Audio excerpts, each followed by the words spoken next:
The first bullet shattered the windshield, the second crippled the SUV, and flames began beneath it. When Seoul's feared underworld chairman arrived, his daughter's car was burning, and his men were fleeing. Everyone fled, except Temilade Adebayo. The nurse ran through the danger, cut the child free, and carried her away as the fire spread. Temilade vanished into Seoul with the girl, hunted by two armed networks. But the dying driver gave her one warning: trust the tiger ring only when all 3 stars are solid. One hunter looked down at the hollow 3rd star. Welcome to Afro-Korean telenovelas. Before we get into the main story, don't forget to like, subscribe and share to whomever you think might enjoy a story like this.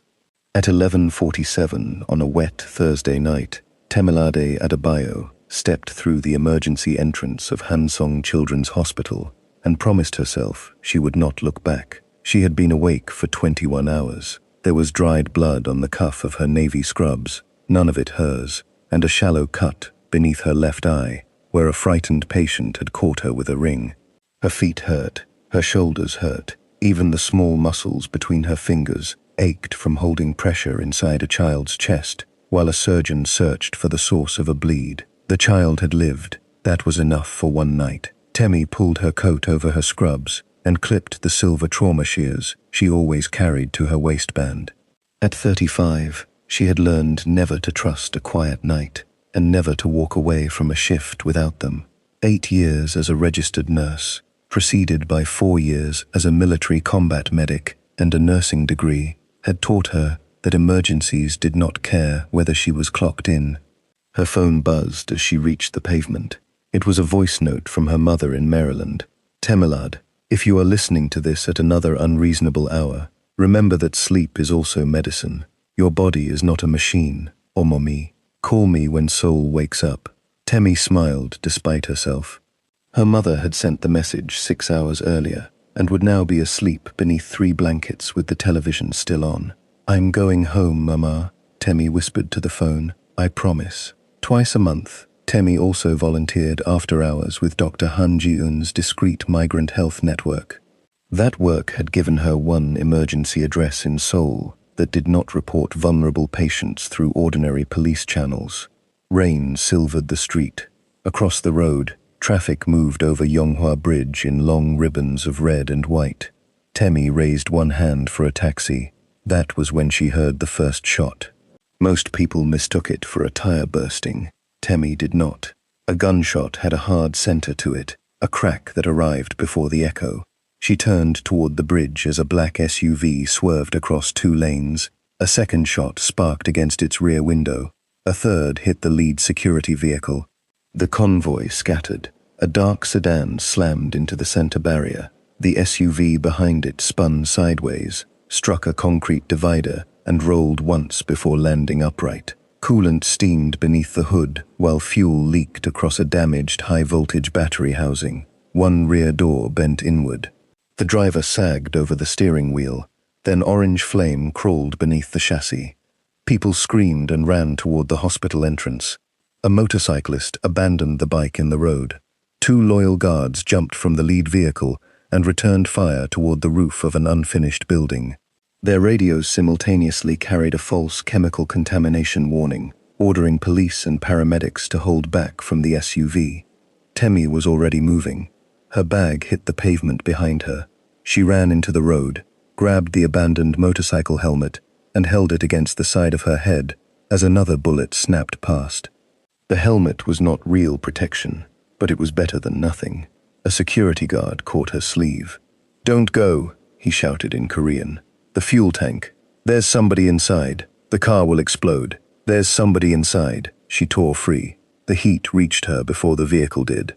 It pressed against her face and dried the rain on her skin. Through the shattered side window, Temi saw a small hand against the glass. A child. The girl was folded sideways beneath an inflated airbag, her head resting at an unnatural angle. She wore a cream raincoat and one red shoe. The other shoe lay near the front wheel.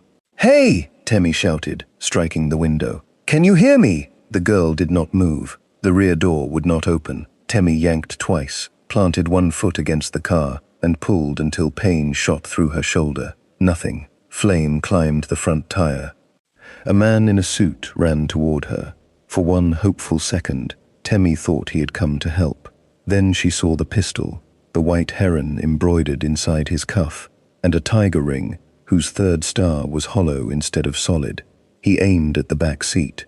Temi threw the motorcycle helmet. It struck his wrist as he fired. The bullet punched through the roof instead of the child. Temi closed the distance before he recovered, trapped his gun hand against the car, and drove her elbow into his throat. He staggered. She brought her knee up hard, twisted the pistol from his fingers, and threw it beneath a parked bus. The man grabbed her hair. Temi turned with the pull instead of fighting it, dropped her weight, and slammed the heel of her palm beneath his jaw. His head snapped back. She swept his knee and left him choking on the wet asphalt. Military training did not make violence easy. It made it brief. A fire extinguisher hung inside a roadside emergency cabinet. Temi broke the glass with her elbow, dragged it free, and blasted the flames around the rear door. White powder swallowed the lower half of the vehicle. 10 seconds, she thought, maybe 15. She pulled the trauma shears from her waistband, wrapped her coat around her forearm, and punched through the remaining glass. Heat bit through the fabric. She cleared the jagged edges, climbed halfway into the car, and found the seat belt locked tight across the girl's chest. The buckle had melted. Temi cut the strap. The girl's body fell into her arms. She weighed almost nothing. Temi checked her airway. Smoke, shallow breathing, pulse weak but present. Beneath the torn sleeve on the girl's upper arm was a fresh injection puncture, too precise to have come from the crash. Someone had injected her. A low metallic groan came from the front of the vehicle. The driver stirred. Temi reached for him, but his door was crushed against the barrier, and fire had already filled the footwell. His eyes opened just long enough to find hers. "Take her!" he rasped. "I can get you out!" "No," he coughed, and blood touched his teeth. "Take Yuna." The name meant nothing to Temi yet. The man gripped her wrist with startling strength. On his smallest finger was a heavy ring, engraved with a tiger, surrounded by 3 solid stars. "The copies have a hollow third star," he said. "Do not give her to anyone wearing one." Then leaking fuel vapor ignited against the damaged battery housing. Temi pulled the child through the window, turned her own body between the girl and the flames, and ran. The explosion lifted the rear of the SUV off the road. Heat punched Temi between the shoulder blades. Glass and metal rained over the bridge. She hit the pavement on one knee, curled around Yuna, and felt something cut across her back. For a second, the world became only white noise. Then the child stopped breathing. Temi rolled her onto the wet road.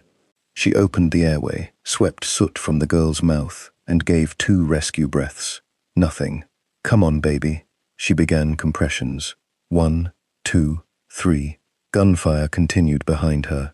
Sirens rose from the hospital. Feet thundered in every direction. Temi did not hear any of it. 15, 16, 17. The little girl's face reminded her of another child in another country, a boy she had carried through dust while a helicopter burned behind them. She had done everything right that day, and still lost him before sunrise. Not again. "Yuna, listen to me!" "You are not dying on this road." 28, 29, 30. She sealed her mouth over the child's and breathed. Yuna coughed. It was a tiny sound, almost lost beneath the rain. But Temi felt the body jerk. She rolled the girl onto her side as soot-streaked mucus and rainwater left her mouth. Yuna dragged in a ragged breath and began to cry without waking. Temi had heard more beautiful sounds. She could not remember one. 3 men approached from the ruined convoy. They wore matching dark suits. One held up empty hands. "We are her father's security," he said. "Give her to us." Temi looked at his right hand, a tiger ring, 2 solid stars, and 1 hollow copy. The dying driver's warning returned with perfect clarity. "Don't give her to the men with the ring." Temi stood with Yuna against her chest. "She needs oxygen and a trauma team. They are waiting." "At the hospital behind me." The man glanced toward the emergency entrance. It was only a fraction of a second, but it was too long. "No." Temi said. His face changed. Temi stepped backward. An ambulance had stopped 10 meters away, its doors open, while 2 paramedics rushed toward the burning convoy. She moved toward it. "Miss, do not make this difficult. You made it difficult when your friend tried to shoot a 7-year-old through a car window." The man reached inside his jacket. Temi ran. She climbed into the ambulance with Yuna, slammed the doors, and locked them. The keys were still in the ignition. She had driven worse vehicles in worse places. The first bullet struck the rear door as she pulled away. The ambulance GPS indicator was already dark, jammed before she reached it, and a false dispatcher on the radio ordered every unit away from the bridge. The second cracked the side mirror. Temi drove through the hospital gate, across 2 lanes of traffic, and into the rain with the daughter of Seoul's most dangerous man unconscious beside her. She did not know Yuna's surname. She did not know why armed men had tried to kill her.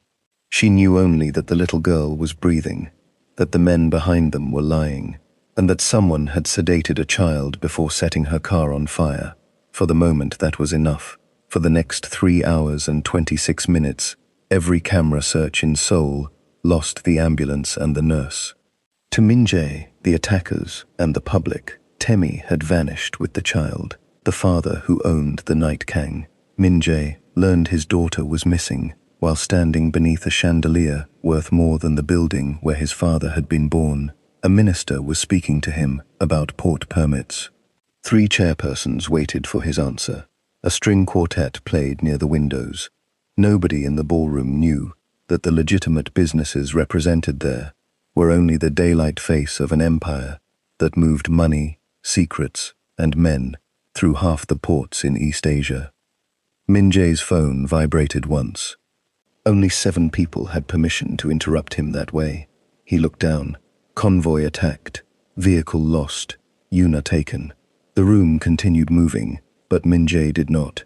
He was 38, tall enough that people stepped back when he approached, with a precise, deep black undercut and a black tattoo rising from beneath his collar like smoke.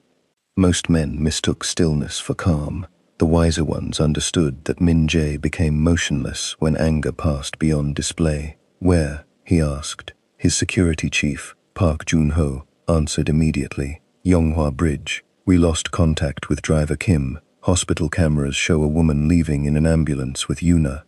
"What woman?" "A nurse. Black. Early 30s. We are identifying her now." "Is Yuna alive?" A pause. "She left a late MRI appointment at Hansong 20 minutes before the attack," Jun-ho added. "Only 6 people knew the return route." Min-jae closed his eyes. "Answer me." The last footage shows the nurse performing CPR. Yuna moved afterward. He opened his eyes. "Seal the airports. Watch the train stations. Nobody touches the nurse until I see her. Chairman, the attack team may have used her. Nobody touches her." Min-jae ended the call. The minister was still speaking. Min-jae placed his untouched champagne on a passing tray and walked out without explanation. His men followed. Inside the elevator, he opened the hospital footage. The camera angle was distant and blurred by rain. He watched the SUV burn. He watched a woman run toward it while trained guards moved away. He watched her fight a man beside the door, break the window, and disappear into flame. Then she came out carrying his daughter. Min-jae watched the explosion throw her to the ground, watched her shield Yuna with her own body, watched her kneel in the road and force air into a chest that had stopped moving. The footage cut before the ambulance left. "Again," he said. Jun-ho replayed it. "Again." On the 4th viewing, Min-jae noticed the gunman near the car. The man was supposed to be part of Yuna's rear security detail. He had fired into the vehicle before the nurse disarmed him. "Name, Chae-won-sik," Jun-ho said. "Hired 11 months ago, cleared at every level." "By whom?" Jun-ho hesitated. "My office." Min-jae looked at him. They had known each other since they were 16. Jun-ho had taken a knife meant for Min-jae in a Busan alley and carried the scar under his ribs for 22 years. Trust, in Min-jae's world, was never an emotion. It was a record of blood paid and debts kept. But Yuna's route had been known only to the inner security circle. Jun-ho met his eyes. "If I betrayed your daughter, kill me now." The elevator descended in silence. Min-jae looked again at the frozen image of Temi, carrying Yuna through fire. "She is not part of the attack," he said. "How can you be certain?" "Because conspirators do not run into burning cars when they can wait for the fire to finish the job." The doors opened. By the time Min-jae reached Yonghwa Bridge, the rain had weakened to a cold mist. Fire crews surrounded the black skeleton of the SUV. Driver Kim's body had been covered. A false hazardous materials alert had delayed police access for 11 minutes, and investigators were already tracing the military-grade weapons to containers smuggled through the port. The missing ambulance's route had vanished from traffic cameras 8 minutes after leaving the scene. Someone had erased it in real time. Min-jae stood beside the ruined car and found Yuna's red shoe near the barrier. He picked it up carefully. 5 years earlier, his wife had died in another burned vehicle on another wet road. The investigators called it brake failure. Min-jae had accepted that answer because grief had made him stupid, and because the alternative, that somebody had murdered So-yeon while he was busy making enemies, would have required him to destroy half the city. Now his daughter's car had burned in almost the same way. A fire investigator approached with a sealed evidence bag. Inside was a scorched silver pin shaped like a heron. "This was caught in the rear seat fabric," she said. "It does not belong to the vehicle." Min-jae's thumb tightened around the red shoe. He had seen that heron once before. It had been pinned inside So-yeon's coat the night she died. Temi abandoned the ambulance beneath an elevated railway 12 kilometers from the bridge. She had deliberately driven through 3 tunnels, doubled back along the river, and parked beneath an old camera whose lens had been broken for years. Then she carried Yuna 6 blocks through the rain, to a place most people believed had closed before the pandemic. There was no sign above the door, only a faded blue cross and a buzzer hidden behind a drain pipe. Temi pressed it 3 times, waited, then pressed twice. A woman's voice answered in Korean. "Who is dying? Possibly both of us, if you do not open the door, Ji-eun." Locks snapped back. Dr. Han Ji-eun appeared in pajama trousers, boots, and a surgical gown thrown over a sweatshirt. She was 44 and had spent 15 years treating people who could not safely appear in ordinary emergency rooms. Undocumented workers, abused spouses, occasionally criminals too frightened of the police to seek help. She saw the child and stopped asking questions. Together, they carried Yuna into the procedure room. Temi cut away the girl's cream raincoat. There were bruises across her chest from the seatbelt, a scalp wound, smoke exposure, and the fresh puncture on her upper arm. Yuna's pupils were too small. Her heart rate was slowing. "Sedative," Ji-eun said, "injected before the crash. Do you know who she is?" "Her name is Yuna." Ji-eun looked at the child's face, then at Temi. "That is Kang Min-jae's daughter." Temi knew the name. Everyone in Seoul did. Publicly, Kang Min-jae was the chairman of Haedong Group, owner of shipping lines, luxury hotels, construction firms, and a telecommunications network. Unofficially, people lowered their voices before discussing him. "The one with the black undercut?" Temi asked. Ji-eun stared. "That is what you know about him." "I have been busy." Temi inserted an IV while Ji-eun prepared oxygen and continuous monitoring. They supported Yuna's breathing, drew toxicology samples, treated the smoke exposure, and closed the wound above her ear while the unknown sedative metabolized. It was stabilization, not definitive care. She would still need imaging and an intensive care team as soon as they had a secure route. Her vital signs improved by degrees. When Temi removed Yuna's bracelet, she felt a hard shape beneath the leather, a tracker, not the cheap consumer kind, military grade, shielded, pulsing at irregular intervals. "We have 6 minutes, Temi said. Ji-eun went pale.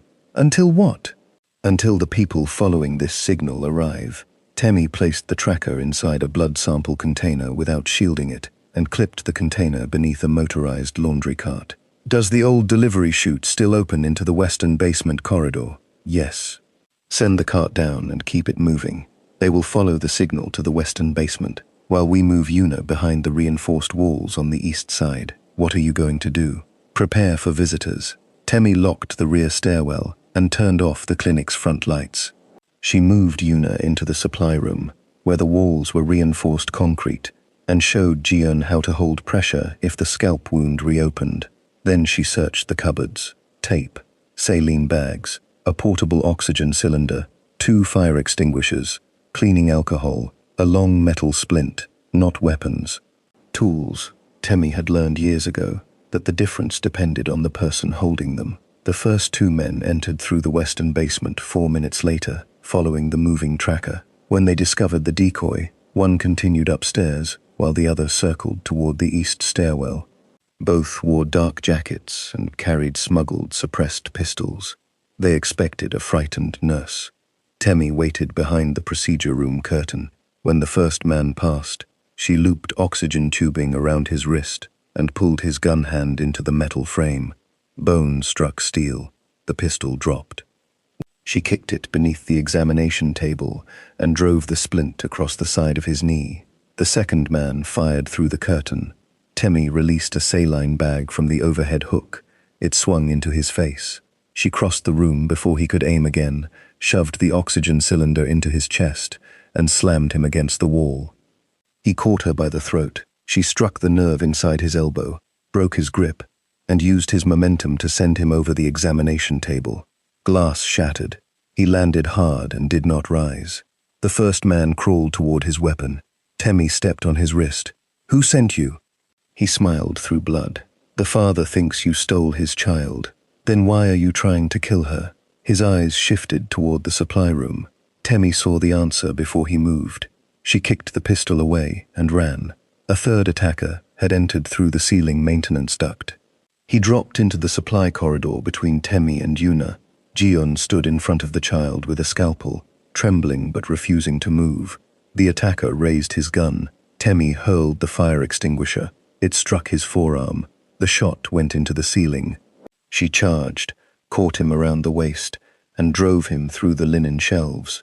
Boxes collapsed over them. He was larger and stronger. He rolled Temi onto her back and reached for a knife. Yuna opened her eyes. The child saw the man above Temi and made one small, terrified sound. Something in Temi hardened. She trapped the attacker's knife wrist with both hands, drove her heel into his hip, and rolled. The blade clattered away. He lunged after it. Temi caught the back of his jacket and pulled him into the path of the opening steel door. Jiyeon slammed it with all her weight. The man crumpled. Silence returned in pieces. The adrenaline left Temi shaking. She had now been awake for more than 27 hours, and the edges of the room briefly doubled. Jiyeon steadied her before she could fall. Temi crawled to Yuna. The girl was conscious but disoriented. Her fingers closed around Temi's sleeve. "Appa," she whispered. "Your father is looking for you." Yuna's eyes filled. The man with the broken star said Appa wanted the fire. He lied. How do you know? Temi thought of the burning bridge, the red shoe, and the father she had never met. Because people who want their children dead do not send an entire city to find them. A shadow appeared in the corridor. Temi turned, seized the fallen pistol, and aimed. A tall man stood beneath the broken light. Rain darkened his charcoal coat. Wet black hair had fallen loose from his precise undercut, and tattoos climbed the side of his neck beneath his collar. Behind him were 4 armed men, including one with a scar beneath his left eye. Kang Min-jae looked past the gun pointed at his chest and saw his daughter. The expression on his face did not belong to a mafia boss or a billionaire. It belonged to a father who had spent 2 hours believing his child might be dead. "Yuna," he said. The girl tried to stand. Pain folded her back down. Min-jae moved. Temi kept the gun steady. "Stop." Every weapon behind him lifted. Min-jae raised one hand, and his men froze. "That is my daughter, and somebody inside your security detail tried to shoot her through a burning window."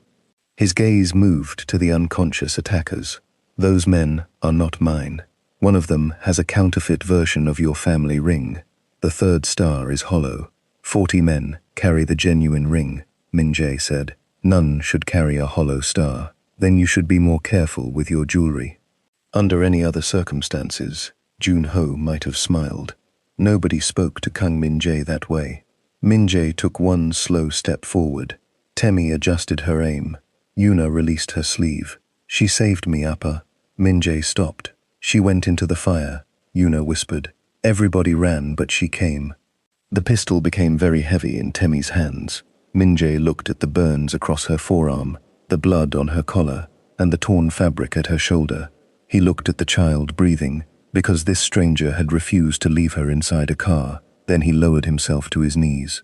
Not before Temi, before Yuna. I am here, he said. Yuna reached for him. Temi lowered the gun. Min-jae gathered his daughter against his chest with exquisite care. His eyes closed. For several seconds, the feared chairman of Haidong Group knelt on a clinic floor and shook without making a sound. Temi looked away to give him the privacy of not being watched. That was the first kindness she offered him. It would not be the last. If you're enjoying this story so far, kindly consider liking the video and subscribing to the channel. It helps us grow and helps us find more people who are just like you, looking for stories like this. Ashes tell the truth. They moved Yuna before dawn to a private medical floor inside Min-jae's home. Temi refused at first. A private residence controlled by the same security organization that had been infiltrated sounded less like safety and more like a prettier trap. She changed her mind only after Min-jae dismissed every guard who had known Yuna's route and allowed Temi to choose the transport team herself. He did not argue when she searched the ambulance. He did not argue when she confiscated his phone before the transfer. He did not argue when she told him he could ride with Yuna only if he sat down and stayed out of the way. Nobody in his organization had ever given him so many orders in 1 hour. Min-jae also contacted Deputy Prosecutor Cho, one of the few officials outside Seong-ho's influence, and requested a sealed investigative team. Temi would not move Yuna until that team verified the route and every medic. He followed everyone. By sunrise, Yuna was stable. The sedative had cleared. Her lungs remained irritated, but her oxygen levels improved, and portable imaging showed no intracranial bleed. Ji-eun forced Temi into a guarded guest room, where she slept for 5 hours. When Temi returned after noon, her burns were dressed, and Yuna was still resting safely. Min-jae stood in the doorway. You need medical treatment, he said. I received it. You have glass in your back. 2 small pieces. Ji-eun removed them. You were shot at. I noticed. You should sleep. So should you. I do not sleep when Yuna is sick. Then we have something in common. He entered carrying a cup of tea. Temi expected him to offer it to her. Instead, he placed it on the table and pulled a chair to the opposite side of Yuna's bed. For a while, neither spoke. In daylight, Min-jae looked less like a legend and more like a tired man. There were a few silver strands at the temples of his deep black hair. The tattoos on his hands were old, the ink softened by time. A thin scar crossed his left palm. Yuna's fingers rested around one of his. She has nightmares, he said, since her mother died. How did her mother die? A car fire. Temi looked at him. 5 years ago, he continued. The brakes failed in the rain. The vehicle hit a barrier and burned before anyone could reach her. Who investigated? Police. My people. Everyone reached the same conclusion. And you believed them. His gaze sharpened. Temi leaned back. Somebody recreated your wife's death using your daughter. That was not done only to kill Yuna. It was done to control you. Min-jae said nothing. She continued. The fresh injection on Yuna's upper arm means someone with medical access sedated her during or immediately after the MRI. Driver Kim recognized counterfeit rings. The men at the bridge knew exactly when the vehicle would stop. Somebody changed the route, compromised emergency dispatch, disabled the camera network, and placed shooters in advance. That is not an outside attack. It is an inside operation. His eyes settled on her. You sound like an investigator. I sound like a woman who has seen people use chaos to hide planning. Where? Places where the uniforms changed but the methods did not. He glanced at the faint military identification tattoo on the inside of her wrist. You were a combat medic before nursing school. Why did you leave? Temi looked at Yuna. Because I became too good at keeping people alive long enough to send them back into the same war. Min-jae absorbed that without trying to turn it into comfort. Jun-ho entered carrying a tablet and a sealed evidence bag. We recovered this from the bridge. Inside the bag was the scorched silver heron pin. Temi's breath caught. Min-jae noticed. You recognize it. She reached beneath her scrub top and removed the chain around her neck. A smaller silver heron hung from it, blackened along one wing. My father owned this. Jun-ho's hand moved toward his weapon. Min-jae stopped him with a look. Temi placed her pendant beside the evidence bag. They were not merely similar. They had been cast from the same mold. Under Jun-ho's macro lens, the blackened wing of Temi's pendant revealed micro-etched characters hidden beneath the soot. It was not the evidence itself, but one half of an encryption key. The matching car pin carried no such marks. My father was Dr. Olufemi Adebayo, she said, a trauma surgeon. 12 years ago, he joined a medical relief project in Busan. The clinic exploded 3 weeks later. They identified him through dental records. You never mentioned this, Min-jae said. We met 6 hours ago. Why are you in Korea? For a fellowship. Only that? The question landed harder than he intended. Temi stood. Be careful. With what? With deciding that every person who enters your life must be hiding a plan. That kind of suspicion might keep you alive, but eventually it will leave you alive by yourself. She walked toward the door. Yuna stirred. Temi. It was the first time the child had said her name. Temi turned immediately. Yuna opened her eyes. Don't go. Min-jae watched the nurse return to the bed without hesitation, watched his daughter reach for her hand and relax the moment their fingers met. He had paid specialists to treat Yuna's body.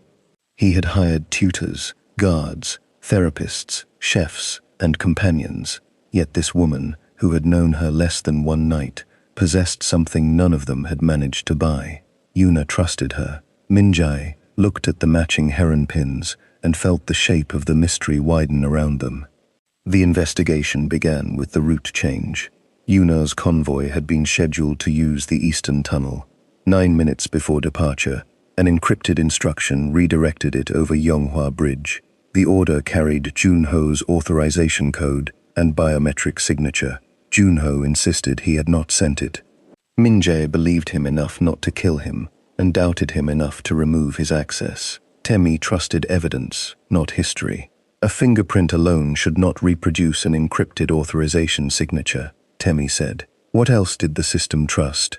Jun-ho studied the audit log. My smart glass carried a temporary route token during the family dinner. Someone who handled the glass could have copied the token and lifted my print together. Min-jae's gaze moved to the dinner guest list. Only family and senior executives touched that table. Min-jae sat at the head of the long table in his private office. Temi stood beside a wall of screens displaying security logs, medical reports, and photographs from the bridge. Yuna slept 2 rooms away, under Jiyeon's supervision. A dozen senior men had expected the nurse to be dismissed once the child was safe. Instead, Min-jae had given her access to the investigation. They disliked it. Temi noticed. She also noticed which man avoided looking at the heron pin. Kang Seong-ho was Min-jae's uncle, vice chairman of Haedong Group, and the only living relative, old enough to remember Min-jae as a boy. He wore expensive grey suits and spoke with the soft patience of a man accustomed to being mistaken for harmless. What does a foreign nurse know about our internal systems? Song-ho asked. Enough to know someone injected your grandniece before trying to burn her alive. His mouth tightened. Be mindful of your position. Temi turned toward him. My position was inside the car your men set on fire. Several people stopped breathing. Seong-ho looked at Min-jae. You allow this. Min-jae's gaze remained on the screen. She is alive because Dr. Adebayo did not ask permission. Nurse Adebayo, Temi corrected. Min-jae looked at her. I earned the title I use. Something warmer than amusement touched his eyes. Nurse Adebayo. The meeting continued. The sedative in Yuna's blood came from a restricted hospital supply. Only 4 people had signed it out during the previous month. One was Dr. Choi Sung-won, the private anesthesiologist who had treated Yuna since infancy. Dr. Choi had disappeared 6 hours after the attack. His apartment had been emptied. His passport remained, but his wife and son were gone. Temi studied the photograph of him. "He is frightened," Seong-ho scoffed. "He drugged a child, possibly. But people planning escape take passports. People whose families are threatened leave everything and obey instructions." Min-jae looked at Junho. "Find the family." A message arrived before Junho could respond. Unknown number. A photograph of Dr. Choi kneeling inside a warehouse, his face bruised. Behind him stood a wall painted with a white heron. Beneath the image were 7 words. "The nurse has something that belongs to us." Every eye moved toward Temi. She touched the pendant beneath her shirt. Min-jae stood. "You are leaving this house." "No, it is not a request." "Then practice phrasing it again." "They have identified you." "They did not identify me until after the attack," Temi said. "The car pin was their own mark. When bridge footage circulated, they recognized my pendant and realized my father had hidden part of an encryption key inside it. I will not have you used to reach my daughter, and I will not be placed in a guarded room while men solve a mystery built around my dead father." His voice lowered. "You believe this is a negotiation. I believe you are used to frightened people. I am not one of them." The room emptied without being ordered. Junho closed the door behind him. Min-jae and Temi faced each other across the table. "You ran into a burning car," he said. "That does not make you immortal." "No, it makes me the person who knows what the inside of that car looked like." The attacker wore a hospital wristband beneath his cuff. There was antiseptic on his sleeve. He had access to Yuna before she reached the bridge. "You need me. I can protect you. Protection that requires my obedience is just a prettier cage." The words struck something old in him. Min-jae looked away first. "My wife used to say that," he said. Temi's anger softened by 1 degree. "Maybe you should listen the second time." He walked to the window. Seoul spread below them, glass towers bright against the morning haze. "When So-yeon died, I ruined everyone who might have been responsible. Competitors lost companies. Drivers lost homes. Mechanics were beaten by men acting in my name. I treated suspicion as guilt, and innocent people paid for it. But you never investigated the people who comforted you." Min-jae turned. Temi held up the image from the warehouse. "The man who wants to control you will not always stand opposite you. Sometimes he will hold your shoulder while you grieve." For the first time, Min-jae thought of his uncle's hand on his shoulder at So-yeon's funeral, the tiger ring on Seong-ho's smallest finger. "2 faces," Yuna had said in the clinic. "The ringman has 2 faces." Min-jae reached for his coat. "Where are we going?" Temi asked. "To find Dr. Choi." "You mean I am going?" He looked at her. "You said I needed you." Temi picked up her trauma bag. "That was faster than I expected. I am teachable. We will see." They found Dr. Choi's family before they found him.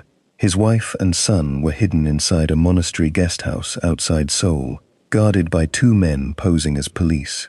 Temi and Min-jae arrived with only Junho and Jiun, keeping the operation small because they no longer knew whose loyalty had been purchased. The guards recognized Min-jae and reached for their weapons. Temi moved first. She swept a wooden bench into one man's knees, while Junho disarmed the second. Min-jae caught the first guard by his collar and pressed him against the courtyard wall. "Where is Choi?" The guard smiled. "Already dead." Temi saw the tiny movement of his jaw. "Capsule." She forced his mouth open before he could bite down. A glass ampule fell onto the stones. Junho crushed it beneath his shoe. Inside the guest house, Dr. Choi's wife told them the truth. 3 weeks earlier, men had threatened her son unless Choi altered Yuna's scheduled 10:50 p.m. MRI sedation on the night of the attack. He was ordered to administer a long-acting dose through her upper arm and falsify the chart, enough to keep her unconscious during a staged kidnapping, but not enough to kill her. He did not know about the fire. Before he disappeared, he left his wife one piece of evidence, a recording of the man who had given the order. The voice was distorted, but the sentence beneath the distortion was clear. "After the child is removed, Chairman Kang will be too unstable to remain in control." The speaker knew the Kang family trust. If Yuna died or disappeared while Min-jae was criminally indicted or medically declared incapacitated, the vice chairman became temporary trustee of the founder's voting shares. Seong-ho needed Yuna removed, Min-jae publicly broken, and the bridge violence blamed on him. It was motive, not proof. Then Temi heard something behind the altered voice, a clock chiming 6 times, followed by the distant call of a temple bell. Min-jae replayed the sound twice and identified it as the evening bell across from Seong-ho's country residence. Temi remembered hearing the same sequence through his open phone during the family meeting. His country residence stood across the valley from Bongwonsa Temple. Min-jae looked at her. "You are certain?" "No. Certainty is what gets people killed. I am saying, we have a direction." His gaze rested on her longer than necessary. "What?" she asked. "You are the first person in years to tell me certainty is dangerous. Your employees enjoy living, and you do not." Temi smiled without humor. "I enjoy living very much. That is why I refuse to live quietly." For a moment, the monastery courtyard and the armed men disappeared. Min-jae saw only the woman who had crossed fire for his child, and now stood beneath falling plum blossoms with a bandage around her forearm. He lifted one hand toward her face, then stopped before touching her. Temi noticed the restraint. She closed the remaining distance and adjusted the crooked collar of his coat. "Later," she said softly. It was not a rejection, it was a promise. Seong-ho moved before they could confront him. At 11:02 that night, the power failed inside Min-jae's residence. Backup generators activated 4 seconds later. The outage was not long enough to abduct anyone. It was long enough to release one magnetic lock and switch the security system to a prepared camera loop. The false nurse had entered at 10:57, using a cloned version of Ji-eun's identification, and had spent 5 minutes pretending to update Yuna's monitors. When the lights returned, the loop concealed a 7-minute extraction through a service tunnel beneath the medical wing. At 11:09, the real camera feed returned to an empty bed. On the pillow lay the smaller silver heron from Temi's necklace. Temi stared at the empty bed. She had taken off the pendant only once, to compare it with the evidence from the car. It had been locked inside Min-jae's office afterward, nowhere near Yuna's room. A forensic log later showed the safe had been opened at 4:31 that afternoon, with the same copied route token used to redirect the convoy. The pendant theft and Yuna's extraction were separate stages of a prepared operation. The pendant's hinged wing had been opened and resealed. Scanner residue showed that the intruders had copied the micro-etched sequence and returned the pendant as a warning. They had wanted the key, not the silver. Junho stood in the doorway, devastated. "This is my failure." "No," Temi said. "This is a message." Min-jae's face had become terrifyingly calm. His phone rang. Seong-ho appeared on the screen from an unknown location. Yuna sat behind him, awake and frightened but apparently unhurt. Dr. Choi knelt beside her with his hands bound. "My nephew," Seong-ho said, "you have always mistaken possession for power. Tonight you will learn the difference. What do you want? Sign over emergency control of Haedong Group. Admit responsibility for the violence at Yonghwa Bridge. Leave the country before midnight. And Yuna? She will be returned once I am protected." Temi leaned toward the screen. "The first kidnapping was yours. The fire was the heron's escalation, and tonight they are forcing you to finish what they started." Seong-ho's eyes moved to her. "They kept evidence of your role in Soyeon's root leak," Temi continued. "Now they own your choices, and you are pretending their orders are yours." Silence. That was confirmation. Seong-ho recovered quickly. "Dr. Adebayo's daughter, your father was equally unable to leave closed doors alone." Temi's blood turned cold. "You knew him. I knew of him. Is he dead?" Seong-ho smiled. "That depends on which records you believe." The feed ended. Min-jae hurled the phone against the wall. It shattered. Temi caught his wrist before he could strike anything else. "He wants you angry!" "So we bring her home." Min-jae looked at her hand around his wrist. Nobody restrained him. Nobody dared. Temi did not release him. "Listen to me," she said. "Yuna is alive because Seong-ho needs leverage. He expects you to arrive with an army. That means the location is prepared for an army. We do not give him one. Junho brought up the final frame of the call.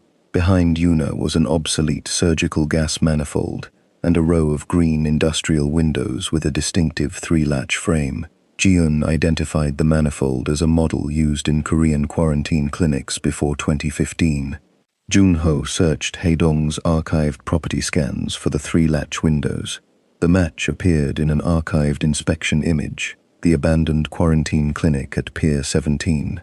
Same windows, same manifold, same rust pattern. Min-jae owned the quarantine clinic near the Incheon freight terminal. It had closed after a chemical leak 14 years earlier, but shell company records showed that Seong-ho had secretly recommissioned its power, doors and gas systems 6 months ago. Seong-ho was waiting inside Min-jae's own forgotten property. The hostage call had arrived at 11:13. They had 47 minutes before the midnight deadline. Temi, Junho, Jiun, and Min-jae built the rescue plan together in 18 minutes. No convoy, Temi said. No visible weapons team. Junho would isolate the exterior grid while preserving the emergency medical circuit. Jiun would trigger a simulated chlorine leak and guide Temi through the building's gas layout. Min-jae would coordinate the vetted recovery team with Deputy Prosecutor Cho. "And you?" Min-jae asked. "I enter with the evacuation medics." "No. Do you want to have the cage conversation again?" "I want you alive. Then help me stay that way." He stepped closer. "If something happens to you, something already happened to me. I saw a child in a burning car, and I chose to become involved. This is not your war." Temi's eyes flashed. "Your uncle put my father's symbol in that vehicle. He knew my name. He stole a pendant from around my neck. Stop deciding which parts of this belong to me." Min-jae had no answer. Temi softened. "You are good at making people fear losing you. Yuna needs you to become good at returning." She placed her palm over the tattoo above his heart. "Return," she said. His hand covered hers. "So must you." "I will." This time he touched her face. His thumb rested beside the healing cut beneath her eye. They leaned close, but Temi stopped before adrenaline could make a promise neither of them had earned. For one breath, they rested their foreheads together instead. Then she stepped back and picked up her trauma bag. "Later," she reminded him. Min-jae almost smiled. "That word is becoming expensive. Earn it." The chlorine alarm began at 11:41. Red lights turned above the quarantine clinic. Automated doors unlocked. A recorded voice ordered all personnel to evacuate. Temi approached in a white protective suit, beside two vetted emergency clinicians from Jiun's migrant health network, who understood that the alarm concealed a hostage recovery. They carried oxygen, antidote kits, and concealed radios. None carried a firearm. Weapons made people behave like soldiers. Medical equipment made them invisible. At the entrance, an armed guard scanned her badge. "Contamination is in the western ventilation line," Temi said in rapid Korean. "Keep your mask sealed and let me check your pupils through the visor." The guard hesitated. Authority was often nothing more than speaking before the other person decided who was in charge. Temi pushed past him. Inside, men rushed toward exits as isolation doors opened and closed at random under Junho's control. Emergency lights painted the corridors red. Through her earpiece, Min-jae's breathing remained steady. "I am inside," she whispered. "I see you. Do not follow until I locate Yuna." Silence. "Min-jae, I heard you. That was not agreement. It is the closest you will receive."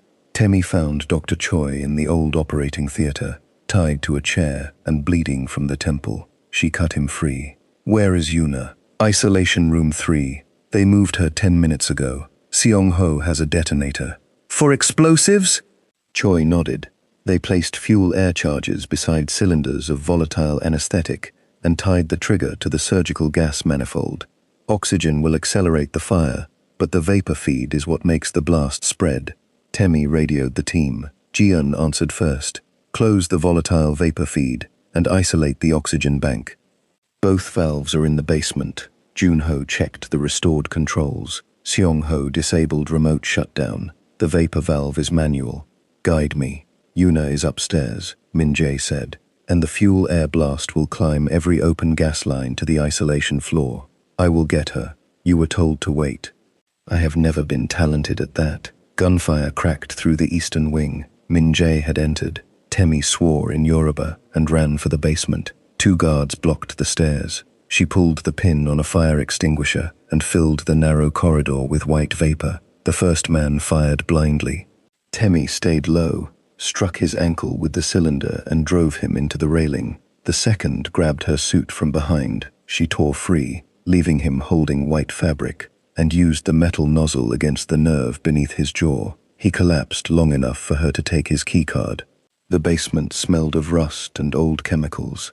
Junho directed her through 3 locked doors, while Jiun identified the red manual wheel, controlling the volatile vapor feed. The vapor feed valve had been chained open. The adjacent oxygen isolation lever was accessible, but stiff. Temi wedged a steel bar through the wheel and pulled.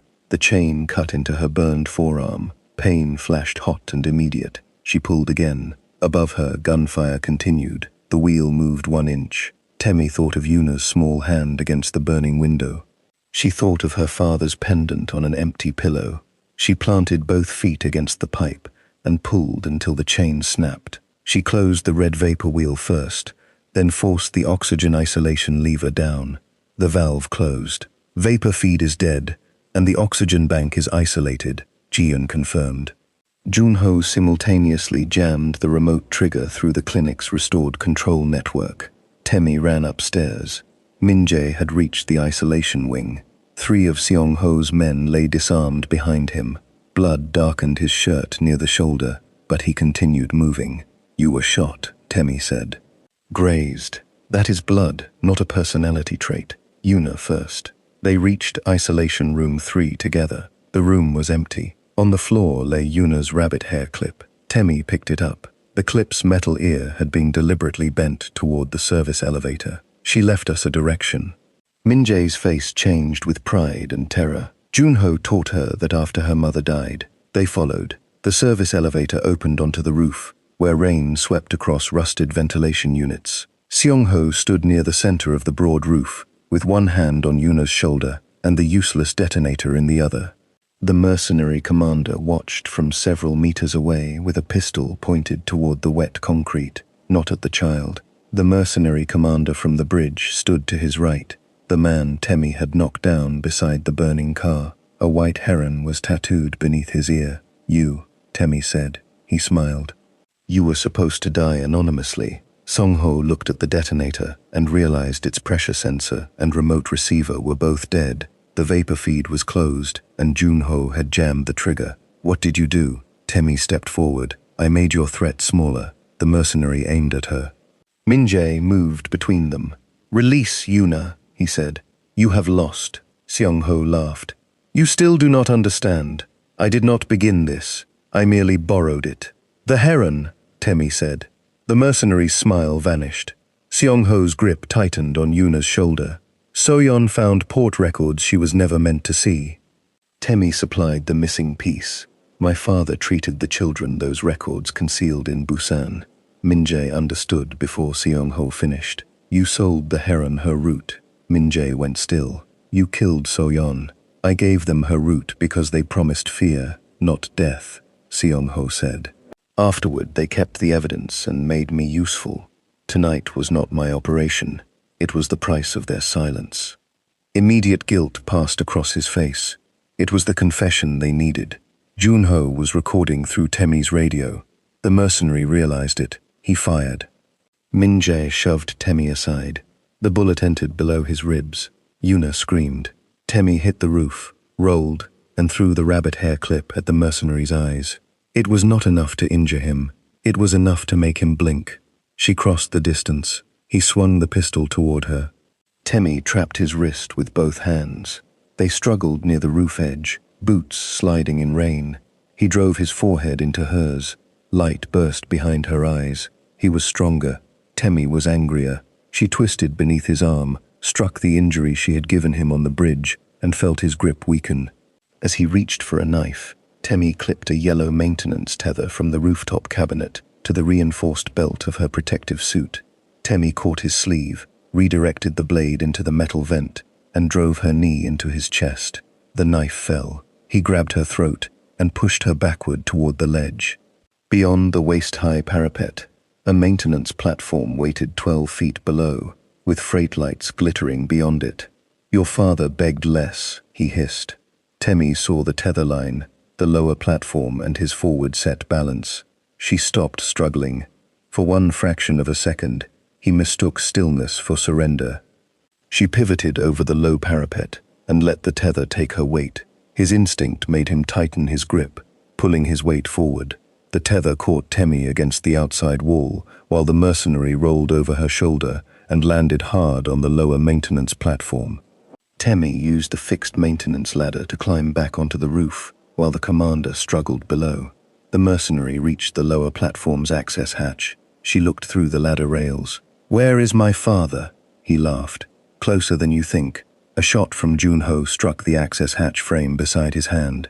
The commander dropped through the hatch into the service level and disappeared into its dark maintenance tunnels, injured but alive. Junho had fired from the stairwell. Across the roof, Songho dragged Yuna toward the helicopter pad. Min-jae, bleeding heavily, stood between them and the only exit. "Move," Songho ordered. Min-jae did not. "You cannot save both the child and the woman," Songho said. "Choose which one watches the other die." Temi came up behind him. He already chose. Songho turned. Yuna bit his hand. He released her with a shout. Temi lunged, caught Yuna around the waist, and rolled behind a ventilation housing as Songho fired. Min-jae struck his uncle's arm. The gun skidded across the roof. Junho and his team closed in. Songho looked at Min-jae, at the recording light on Temi's radio, and at the child alive in her arms. For the first time, he understood that he had truly lost. He raised both hands. "Arrest me," he said. "But when the heron comes for her, remember that I was the last relative you had left." Min-jae looked at the man who had helped murder his wife and tried to trade his daughter for a company. "You stopped being family before tonight." Junho took Seongho away. Temi turned toward Min-jae. He was still standing. Then his knees gave way. She reached him before he hit the roof. The bullet had entered Min-jae's right flank below the ribs. His pulse was rapid, and his skin was cooling. Temi applied a pressure dressing, while Junho called the sealed medical evacuation team. "Stay with me," she ordered. His eyes found hers. "Yuna? Alive. You?" Annoyed. A weak breath of laughter escaped him. Temi pressed harder over the wound. "You do not get to die after ignoring half my plan." "I followed the important part." "Which part was that?" "Return." His eyes closed. Temi's voice broke for the first time that night. "Min-jae." Yuna knelt beside them, crying silently. Temi took the child's hand and placed it against her father's shoulder. "He can hear you." Yuna bent close. "Appa, Temi went into the fire for me. You have to come back for her." Min-jae's fingers moved beneath Temi's hand. Sirens approached the clinic. Temi looked at the man bleeding in her arms, the child beside her, and the lights cutting through the rain. She had carried one Kang out of fire. She would not lose the other to blood. Min-jae underwent surgery for 6 hours. Temi remained outside the operating theater, in clean navy scrubs borrowed from Ji-yeon, her forearm freshly bandaged, until exhaustion forced her onto a bench. Yuna slept with her head in Temi's lap, still wearing only one red shoe. At 8:16 in the morning, the surgeon emerged. The bullet missed the liver, damaged abdominal muscle, and opened a small vessel we repaired, she said. "He will recover." Temi closed her eyes. Yuna woke when the tension left Temi's body. "Appa is coming back?" "Yes." The girl wrapped both arms around her waist. Temi held her and allowed herself to cry. Not loudly, not for long, just enough to release the bridge, the clinic, the gunfire, and the moment Min-jae's body had gone slack beneath her hands. Seong-ho's confession, the cloned token audit trail, and the recorded hostage call dismantled the immediate conspiracy. Deputy Prosecutor Cho froze his shares and issued warrants for the officials who had erased traffic cameras and sent the false hazard alert. Dr. Choi entered protective custody with his family and agreed to testify. Junho's print and temporary smart glass token were proven to have been copied from a glass saying Ho removed after the family dinner. The men directly responsible for the convoy attack were identified.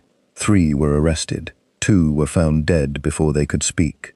Temi faced a hospital licensing review for taking the ambulance and stabilizing Yuna outside the formal system.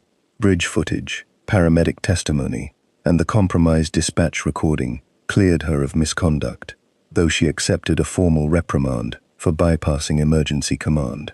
The mercenary commander disappeared from the service platform beneath the roof, leaving behind blood, a broken white-heron pin, and no body. The Heron network remained a name without a face. But Yuna was safe. That mattered more than complete answers. Min-jae woke 2 days later. Temi sat beside the bed, reading a trauma journal she had not turned a page of in 40 minutes. His voice was rough. Later, she looked up. He opened his eyes. "You promised me later." Temi placed the journal aside. "You were unconscious for 48 hours, and that is your first sentence." "I had time to prepare it." She leaned over him, checked his pupils, then his pulse. "I have physicians for that," he said. "None of them ran through gunfire with you. I have seniority." He touched the bandage on her forehead. "You returned. So did you." Temi held his hand and rested her forehead against his. They did not turn survival into romance, while he was still medicated and she was still processing the night. Neither pretended the future would be simple. He still controlled an empire built partly in darkness. She still belonged to herself. Yuna still woke from dreams of fire. The Heron still existed somewhere beyond the people they had arrested. Love did not erase those truths. 3 weeks later, after Min-jae could walk the hospital garden without assistance, he told Temi he had given Deputy Prosecutor Cho the first ledger from Haedong's criminal operations. "I will not build a life inside an empire that keeps hurting people," Temi said. "Then I will dismantle it, whether or not you choose me afterward," he answered. 6 months later, Hansong converted its existing 4th-floor emergency wing into the independent Adebayo Children's Trauma Center. Min-jae offered to name it after himself. Temi told him the building already contained enough things he owned. When he offered her a decorative directorship, she instead became clinical program lead under an independent board, with protected funding, free emergency treatment for migrant children, and transparent hiring overseen by the hospital. He agreed to all of it. "You negotiate like a criminal," he told her. "I learned from watching one recover badly." Yuna cut the opening ribbon with Temi's old trauma shears. The burns on Temi's forearm had healed into pale marks. Min-jae's gunshot scar remained tender in cold weather.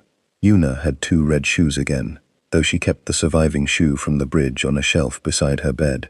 Temi never asked him to transform overnight. She asked for the truth each day. He gave it as often as he knew how. On Thursday evenings, the 3 of them cooked together in Min-jae's enormous kitchen. Temi taught Yuna how to make jollof rice without apologizing for the pepper. Yuna taught Temi to fold dumplings and ignored Min-jae's warning that she used too much filling. He was terrible at both dishes. Nobody allowed him to pretend otherwise. One evening, Yuna fell asleep at the table with flour on her cheek. Min-jae carried her upstairs while Temi cleared the bowls. He returned to find her standing by the rain-streaked window. The city shone below them. "I spent years believing safety meant controlling every door," he said. Temi looked at him. "And now? Now I think it might mean knowing who will come through one." He took a small box from his pocket. Temi raised one eyebrow. "If that is a ring, you are about to ruin a perfectly good evening." "It is not a ring." "Good. Not yet." She tried not to smile and failed. Inside the box was a new silver chain. Min-jae had restored her father's blackened heron pendant without polishing away the damage. "The burns are part of it," he said. "I thought they should remain." Temi touched the darkened wing. "Thank you." He fastened the chain around her neck. His fingers rested at her shoulders. "Yuna asked me a question," he said. "That is rarely good for either of us." She asked whether she could call you Auntie Temi one day, if that name feels right to you. Emotion rose too quickly for Temi to hide. "What did you tell her?" "That the name belonged to you, so she would have to ask." Temi turned in his arms. That was almost wise. I am teachable. The story could have ended there. The child was safe. The traitor had been exposed. The father had survived. The nurse who ran into the flames had found a home without surrendering herself to it. Then Min-jae's secure phone vibrated. That afternoon, Min-jae's lawyers had released the first verified heron-linked port ledger to prosecutors. The disclosure triggered a dormant dead drop through an inactive account belonging to Soyeon. No message, only a photograph. Min-jae opened it. The image showed a medical clinic in Busan. The embedded date was 3 years earlier, 9 years after Temi's father had officially died, and 2 years after Soyeon's reported car fire death. Soyeon stood near the entrance, alive and smiling. Beside her was Dr. Olufemi Adebayo. Between them stood the mercenary commander from the roof, younger but unmistakable, wearing no weapon and holding the hand of a frightened child. On the back wall was the white heron. The micro-etched sequence from Temi's pendant opened the message's first layer. Beneath the photograph, a second file still waited behind an encrypted password. Its title was written in Yoruba, Ina ko lepa otito. Fire cannot kill the truth. Temi stared at her father's face. You said Soyeon never knew him, she whispered. I did not know she did. Someone wants us to doubt each other. Yes. Is it working? Min-jae looked at the woman who had crossed fire for his daughter, then at the photograph linking both their dead to the same unfinished conspiracy. No, he said, but it has my attention. Temi closed the kitchen door so Yuna would not hear them. Min-jae placed the phone between them instead of hiding it. That choice mattered. Outside, Seoul disappeared behind the rain. Somewhere in the city, a wounded man with a white heron tattoo watched the lights of Min-jae's tower and made a call. The nurse opened the first door, he said. Prepare the second. In the kitchen, Temi reached for Min-jae's hand. They had solved the mystery of who betrayed Yuna. They had not solved why Soyeon and Olufemi Adebayo had been working together, why both had been declared dead, or what evidence the heron believed Temi carried. Those answers would come, but not tonight. Tonight, Yuna was sleeping safely upstairs. Min-jae was alive. Temi was no longer facing the fire alone, and when the next door opened, they would walk through it together. If you enjoyed this story, comment part 2 and like and subscribe, so once it comes out, you will be the first to know. Until next time, from the Afro-Korean telenovelas.